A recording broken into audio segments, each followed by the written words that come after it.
I'm back with Kelli Ward, the chairman of the Arizona GOP. We're talking about the Maricopa County election audit. Kelli, is there any merit? The sheriff, Paul Penzone, has put out this statement in effect saying we can't turn over this data to the Arizona legislature because it contains highly sensitive law enforcement information. First of all, what on earth does law enforcement information have to do with voter information? Why are those two things allegedly being commingled? What is this guy even up to? Right. Well, Paul Penzone is the sheriff in Maricopa County. He was supported by George Soros. He is a leftist. And the things that he's saying, I hope that he does get called to say them under oath, because I do think that there's some stretching of the truth there. This is in regard to the routers. And he and Maricopa County, the attorneys for Maricopa County, are claiming that law enforcement data is stored on the routers, that social security numbers, also maybe sensitive medical information is stored on those routers as well. And I had to look up about routers, and I had to talk to a lot of tech experts to find out really the truth about this, because routers are designed to be fast, to quickly move packets of information from one place to another.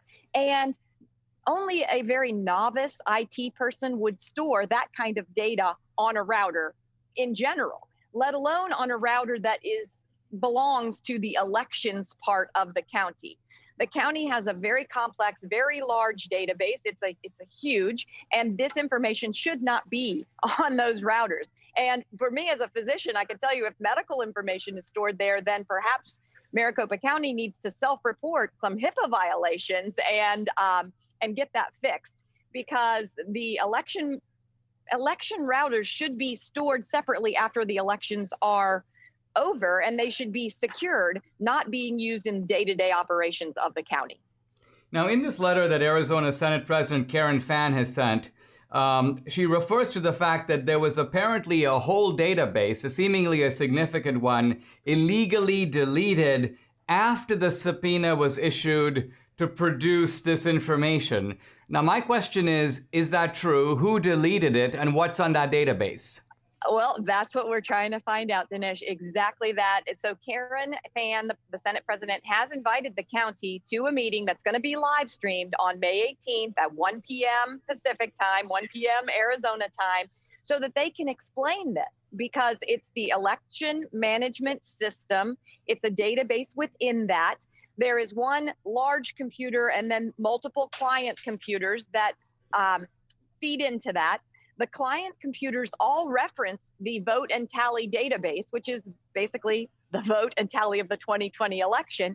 However, that database is not found on the mainframe of the system. We don't know who may have deleted it. We don't know if there's a backup that is readily available from Maricopa County.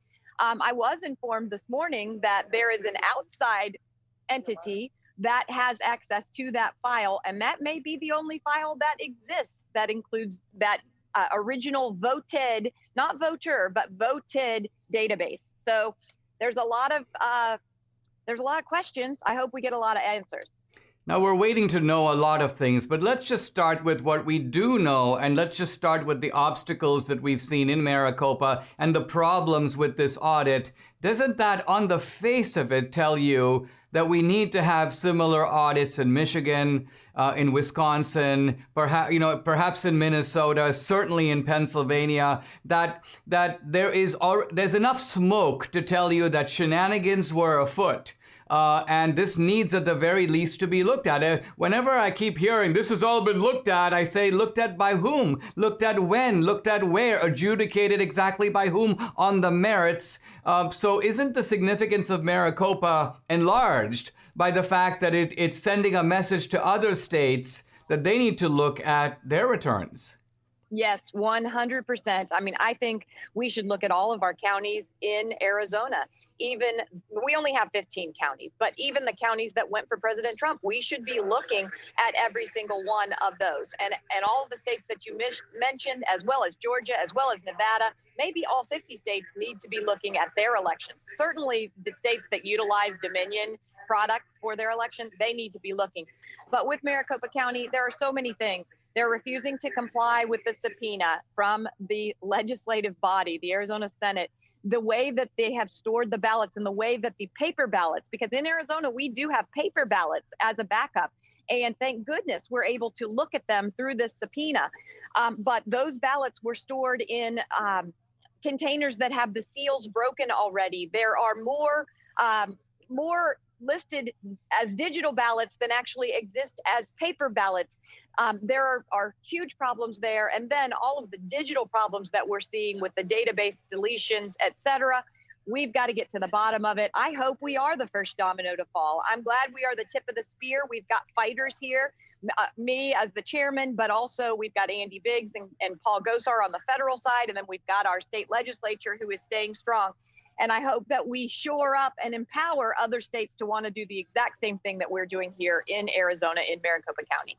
Let me follow a thought experiment, Kelli. Let's just say that the Arizona audit reveals that Maricopa County, which is the county that delivered the state for Biden, tips to Trump, or subtracts enough invalid votes that Trump wins the state of Arizona. What happens? Does Arizona then declare that Trump is the winner? Follow the process out. What happens if the audit reveals that Trump won Arizona? Right. And remember, in Arizona, the margin is razor thin, 0.3%, just a little over 10,000 votes separating those two candidates. So the likelihood of finding something is very, very high. And I think that's why the Democrats are panicking, why they're in a frenzy. So these are unprecedented times, but they're going to call for unprecedented solutions, in my opinion. One potential is for the Republican Party of Arizona, because our electors will have been disenfranchised. We will have been harmed, is to take that to court, to say the true electors are not the ones that signed the paper originally, that we need to install ours. We may have, I'm not sure that the legislature will have the power to do anything themselves other than to change law for future. But the certifying bodies, those counties, and even the Secretary of State could be forced to decertify what they previously certified. Because, and President Trump has said this to me directly, if you go to Tiffany's and you steal the diamonds, and then you're found out that you stole them 2 weeks from now, 2 years from now, 20 years from now, you still have to return the diamonds and you have to pay the price. You have to pay the consequences. So I think it's not known. We can't have an illegitimate president that is seated. It's bad for us internally in our country. It's bad for us, obviously, with our enemies around the world and with our status around the world. So this has to be corrected for 2020 and going forward into perpetuity. Here's a statement by Trump just came out, in which he talks about the fact that the media is trying to avoid covering this big story. And he says they don't want people to see that what we've really had in America is, quote, a corrupt third world election. And I think the significance of Maricopa County is it's one of the first steps in trying to show or to examine whether or not President Trump was or is right. Hey, thanks, Kelli. I really appreciate your coming on the podcast. Thanks, Dinesh. It's great to be with you. Keep up the great work. Thank you.